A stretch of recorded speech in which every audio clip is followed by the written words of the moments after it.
1172 ईस्वी में सामंत सिंह मेवाड़ की गद्दी पर बैठे। तराइन के द्वितीय युद्ध में पृथ्वीराज चौहान के साथ सामंत सिंह ने भी हिस्सा लिया था और वो इस युद्ध में वीरगति को प्राप्त हुए थे। उनकी पहली पत्नी पृथ्वीबाई ने उनकी मृत्यु के बाद सती हो गई थी।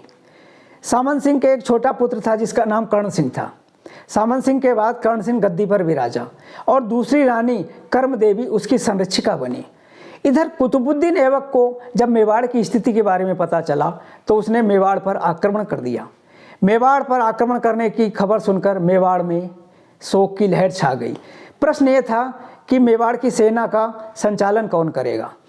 जब रानी कर्म देवी को सैनिकों की ये चिंता पता चली तो उसने सैनिकों को संबोधित करके कहा कि मेवाड़ की सेना का संचालन मैं करूँगी।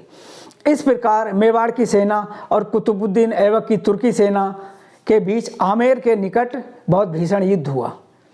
इस युद्ध में कर्म देवी ने बहुत ही साहस का परिचय दिया और बिजली की फुर्ती के साथ सेना को चीरती हुई कुतुबुद्दीन ऐबक के सामने जाकर खड़ी हो गई थी और उसे युद्ध के लिए ललकारा। कुतुबुद्दीन ऐबक एक महिला का ये साहस देखकर डर गया। रानी ने बिजली की फुर्ती दिखाकर कुतुबुद्दीन ऐबक को घायल कर दिया। उसके संरक्षक कुतुबुद्दीन ऐबक को रण क्षेत्र से बाहर लेकर चले गए। इधर मेवाड़ की सेना ने तुर्की की पूरी सेना को काट डाला था। मेवाड़ की विजय हुई थी और मेवाड़ पहुंचने पर रानी कर्म देवी का बहुत ही भव्य स्वागत हुआ था। इस प्रकार भारत के इतिहास में क्षत्रियों ने इतने गौरव गाथा के साथ अपनी वीरता का परिचय दिया था।